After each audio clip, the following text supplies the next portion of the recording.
Müslümanlar için Kudüs'ün önemi, Mescid-i Aksa'nın önemi tartışılmaz. Birincisi, Kudüs, Mescid-i Aksa, insanlık aleminin ikinci, en büyük ve ikinci mabedidir. Bütün Hazreti Adem'den beri peygamberlerin bir kısmının doğup büyüdüğü, bir kısmının da orada hayat sürdüğü, yine Peygamber sallallahu aleyhi ve sellem Efendimizin İsra ve Miraç durağının olduğu ilk kıblemiz olması hasebiyle Mescid-i Aksa bizim onurumuzdur, şerefimizdir, inancımızdır.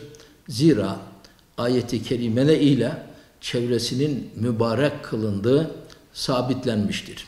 Tabii ki bir asırı aşkın süreden beri Kudüs, Mescid-i Aksa, Filistin toprakları Siyonist İsrail'in işgali altındadır. Sadece Siyonist işgali değil, küresel güçlerin de işgali altındadır. Adım adım Filistin toprakları Kudüs, Mescid-i Aksa, İsrailleştirilme, Yahudileştirilme yönünde adımlar atılmaktadır.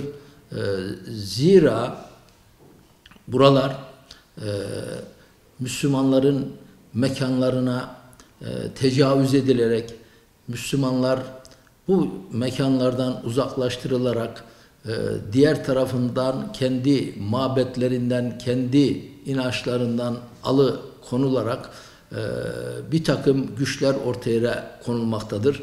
Bugün 6 milyona yakın Filistinli 1948'den beri kendi topraklarından uzaklaştırılmış ve kendi topraklarına hasret bırakılmış, yani ziyaretlerine dahi orada müsaade edilmemektedir.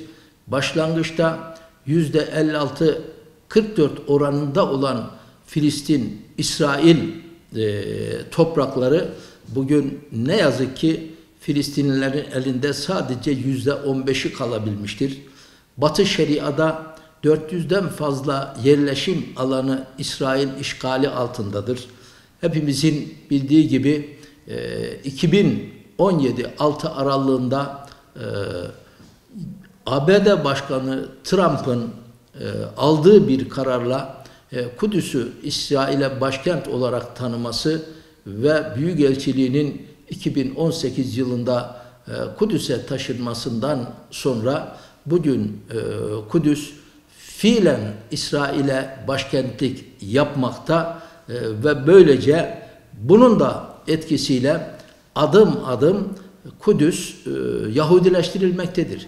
Ne yazık ki bunu engelleyici ne uluslararası kurum ve kuruluşlardan ne de Birleşmiş Milletler'den, UNESCO'dan veyahut da İslam İşbirliği Teşkilatı'ndan, İslam coğrafyasından caydırıcı bir hareket ortaya konulamamaktadır.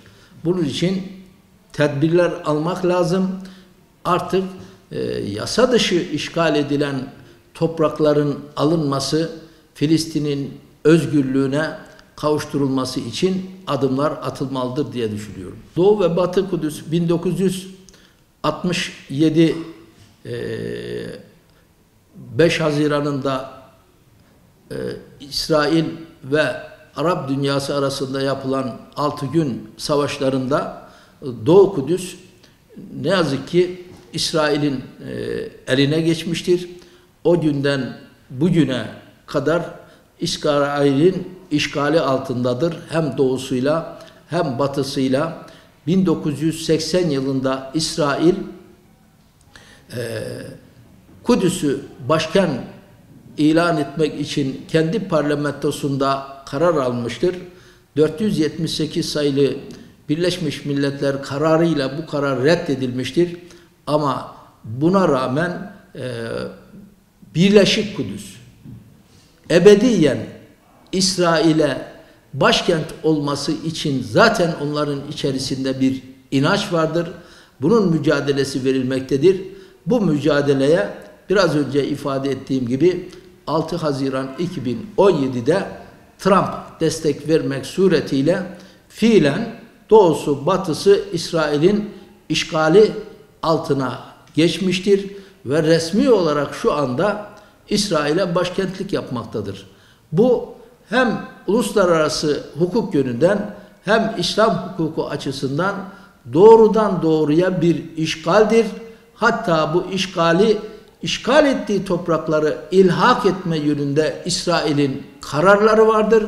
Bu kararlar ortada olmasına rağmen bugün 100 yıldan beri mücadelesini verdikleri İslam ülkeleri, İslam coğrafyası bu kararlarından vazgeçerek bunlar ortadayken ne yazık ki İsrail'le 2020 yılından itibaren bir normalleşme süreci içerisine girmişlerdir. Mescid-i Aksa'nın altında Siyonist İsrail Süleyman Mabedi'nin bulunduğuna ve bu kazılar, tüneller kazarak veyahut da bir takım çalışmalar yaparak bu mabedi bulmaya çalışıyor güya. 1967 yılından beri 6 gün savaşlarından beri bu kazılara ara ara devam etmekte. Ancak son 10-12 yıl içerisinde bu kazıları, bu çalışmalarını, kazı çalışmalarını hızlandırmaktadır. Amacı Süleyman Mabedi'ni bulmak ama bugüne kadar Süleyman Mabedi'ne ait en küçük bir emare, işaret ortaya konulamamıştır. Amacı Mescid-i Aksa'nın o kazılar sebebiyle hafif bir deprem veyahut da başka bir sebeple kendiliğinden yıkılması ve oraya Süleyman Mabedi'nin inşa edilmesini sağlamaktır. Buradan şunu ifade etmek istiyorum. Filistinli kardeşlerimiz, Kudüs'teki kardeşlerimiz, yetkililer, etkililer zaman zaman bunun uyarısını yapıyorlar. Mescid-i Aksa'nın altında tüneller kazıldığını, bir takım ağlama duvarı veyahut da Burak duvarında bir takım genişlemelerin yapıldığını ve zaman zaman gerek Kubbetü's Sahra, gerek Kıble Mescidi veyahut da diğer mescitler, diğer eserler üzerinde bir takım çatlakların oluştuğu, bu kazılar sebebiyle oluştuğunu ifade ettikleri halde ne yazık ki bu İsrail'in yaptığı hukuksuz eyleme ve Müslümanların mabedine karşı yaptığı bu çalışmalara karşı onu durduracak herhangi bir güç ortaya çıkmamaktadır. İslam İşbirliği Teşkilatı 1970 yılında kurulmuştur. Amacı Filistin topraklarının, işgal edilen Filistin'deki toprakları geri Filistinli kardeşlerimize iade etmek, Filistinlilerin özgürlüğünü sağlamak, özgür Kudüs'ü, özgür Mescid-i Aksa'yı yeniden inşa etmektir.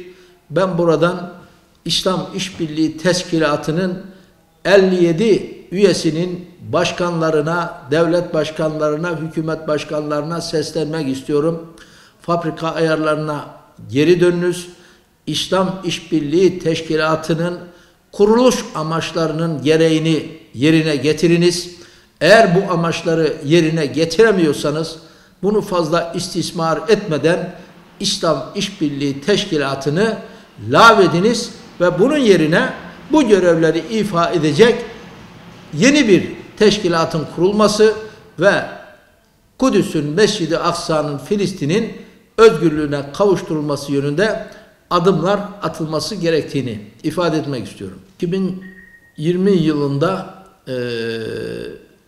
tahmin ediyorum Ocak ayında İsrail'le normalleşme süreci Birleşik Arap Emirlikleri, Bahreyn, Mısır, Suudi Arabistan, daha sonra Fas gibi ülkeler, daha sonra da Türkiye ne yazık ki bu kervanın içerisine katılmıştır.